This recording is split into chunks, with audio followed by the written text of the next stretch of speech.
Je suis Florian Greffier, je suis responsable d'une équipe de 6 personnes au CEREMA, donc un établissement public, équipe dans laquelle en fait, on mène des actions de recherche, d'expertise, d'innovation autour de l'éclairage et la lumière, notamment dans le domaine routier.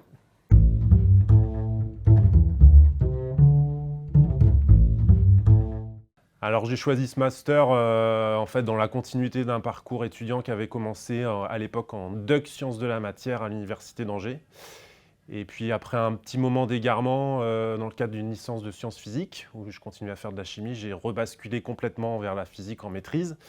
Et le DESS à l'époque était voilà, on va dire la dernière étape qui devait nous emmener d'un parcours étudiant en physique à la voie professionnelle. Donc sans se poser de questions, vraiment en fait, j'ai suivi un parcours que j'estimais logique.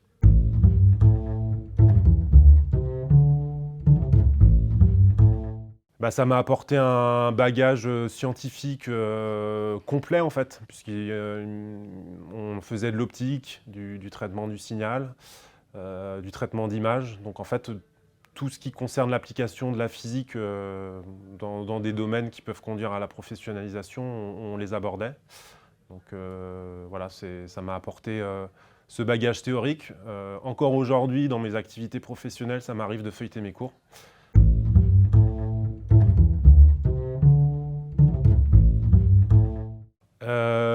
Oui, l'anecdote qui m'est venue, en fait, c'est les cours de traitement d'image qu'on avait à l'époque.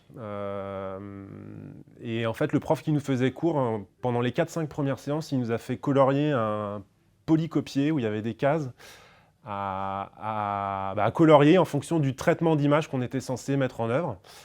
On s'est bien moqué de lui pendant 4-5 séances. Et maintenant, avec le recul, en fait, je me rends compte qu'il n'y avait pas mieux pour apprendre ce qu'est une érosion, pour apprendre ce qu'est une dilatation, une squelettisation en traitement d'image. En fait, ça nous permettait de vraiment, on va dire, conceptualiser le traitement en question. Contrairement peut-être à aujourd'hui, on va utiliser les fonctions MATLAB toutes faites sans vraiment se poser de questions sur comment ça marche. Et du coup, je le remercie parce que voilà, aujourd'hui, si je sais vraiment ce que j'ai envie de mettre en œuvre, c'est sûrement aussi grâce à lui. Comme tous, j'imagine, je souhaite une longue vie au master encore. Ça reste un vivier d'étudiants. Aujourd'hui, dans mes activités professionnelles, on prend un étudiant de master tous les ans en stage.